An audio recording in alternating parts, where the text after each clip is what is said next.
Hey guys, Lord Naren White here, the Holy Ghost, the one true God. Back with you with the next video in my series, Great Expectations by Charles Dickens. Without further ado, returning to Great Expectations. Of the conduct of the worldly minded Pumblechook while this was doing, I desire to say no more than it was all addressed to me, and that even when those noble passages were read which remind humanity how it brought nothing into the world and can take nothing out, and how it fleeteth like a shadow, and never continueth long in one stay, I heard him cough a reservation of the case of a young gentleman came unexpectedly into a large property. When we got back, he had the hardihood to tell me that he wished my sister could have known I had done her so much honor, and to hint that she would have considered it reasonably purchased at the price of her death. After that, he drank all the rest of the sherry, and Mr. Hubble drank the port, and the two talked, which I have since observed to be customary in such cases, as if they were of quite another race from the deceased, and were notoriously immortal. Finally, he went away with Mr. and Mrs. Hubble to make an evening of it, I felt sure, and to tell the jolly bargeman that he was the founder of my fortunes and my earliest benefactor. When they were all gone, and when Trabb and his men, but not his boy, I looked for him, had crammed their mummery into bags, and were gone, too, the house felt wholesomer. Soon afterwards, Biddy, Joe, and I had a cold dinner together, but we dined in the best parlor, not in the old kitchen, and Joe was so exceedingly particular what he did with his knife and fork and the salt cellar, and what not, that was a great restraint upon us. But after dinner, when I made him take his pipe, and when I had loitered with him about the great forge, and when he sat down together on the great block out of stone outside it, we got on better. I noticed that after the funeral, Joe changed his clothes, so far as to make a compromise between his Sunday dress and working dress, in which the dear fellow looked natural and like the man he was.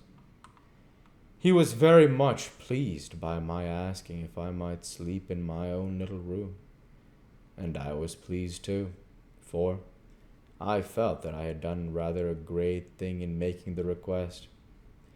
When the shadows of evening were closing in, I took an opportunity of getting into the garden with Biddy for a light talk. "Biddy," said I think you might have written to me about these sad matters." "Do you, Mr. Pip?" said Biddy. "I should have written if I had thought that." "Don't suppose that I mean to be unkind, Biddy, when I say I consider that you ought to have thought that. Do you, Mr. Pip?" She was so quiet, and had such an orderly, good, pretty way with her, that I did not like the thought of making her cry again. And after looking a little at her downcast eyes, and she walked beside me, I gave up that point. "I suppose it will be difficult for you to remain here now, Biddy dear." "Oh, I can't do so, Mr. Pip," said Biddy, in a tone of regret, but still of quiet conviction. "I have been speaking to Mrs. Hubble, and I am going to her tomorrow. I hope we shall be able to take some care of Mr. Gardrew together until he settles down." "How are you going to live, Biddy, if you want any more—" "How am I going to live?" repeated Biddy, striking in with a momentary flush upon her face. "I'll tell you, Mr. Pip. I am going to try to get the place of the mistress in the new school finished there. I can be well recommended by all the neighbors, and I hope I can be industrious and patient, and teach myself while I teach others. You know, Mr. Pip, pursued Biddy, with a smile, as she raised her eyes to my face, the new schools are not like the old, but I learned a good deal from you after that time, and have seen and have had time since then to improve. I think you would always improve, Biddy, under any circumstances.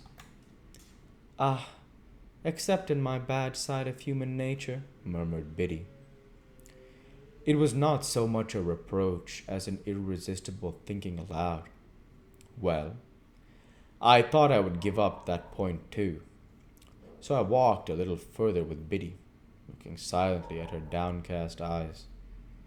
I have not heard the particulars of my sister's death, Biddy. They are very slight, poor thing. She had been in one of her bad states, though they had got better of late, rather than worse. For 4 days, when she came out of it, in the evening, just at tea time, and said quite plainly, Joe, as she had never said any word for a long while. I ran and fetched in Mr. Gargery from the forge. She made signs to me that she wanted him to sit down close to her, and wanted me to put her arms round his neck. So I put them round his neck, and she laid her head down on his shoulder, quite content and satisfied. And so she presently said, Joe, again, and once pardon, and once Pip, and so she never lifted her head up any more. And it was just an hour later when we said it down on her own bed, because we found she was gone. Biddy cried. The darkening garden and the lane and the stars that were coming out were blurred in my own sight. Nothing was ever discovered, Biddy. Nothing. Do you know what is become of Orlick? I should think, from the color of his clothes, that he is working in the quarries. Of course, you have seen him, then. Why are you looking at that dark tree in the lane? I saw him there, on the night that she died. That was not the last time either, Biddy. No, I have seen him there, since we have been walking here. It is of no use, said Biddy, laying her hand upon my arm, as I was for running out. You know, I would not deceive you, for he was not there a minute, and he is gone. It revived my utmost indignation to find that she was still pursued by this fellow, and I felt inveterate against him. I told her so, and told her that I would spend any money or take the pains to drive him out of that country. By degrees she led me into more temperate talk, and she told me how Joe loved me, and how Joe never complained of anything. She didn't say, of me, she had no need. I knew what she meant, but ever did his duty in his way of life, with a strong hand, a quiet tongue, and a gentle heart. Indeed, it would be hard to say too much for him, said I. And Biddy, we must often speak of these things, for of course I shall be often down here now. I'm not going to leave poor Joe alone. Biddy said never a single word. Biddy, don't you hear me? Yes, Mr. Pip. Not to mention your calling me Mr. Pip, which appears to me to be in bad taste. Biddy, what do you mean? What do I mean? Asked Biddy timidly. Biddy, said I, in a virtuously self-asserting manner, I must request to know what you mean by this. By this? Said Biddy. Now, don't echo, I retorted. You're used not to echo. Biddy? Used not, said Biddy. Oh, Mr. Pip, used. We'll go ahead and stop there for this week. As usual, I want to say thank you for watching, and I hope you enjoyed. Please like, comment, and subscribe, as it greatly helps the channel. Light be with you all. Take care. And thanks again.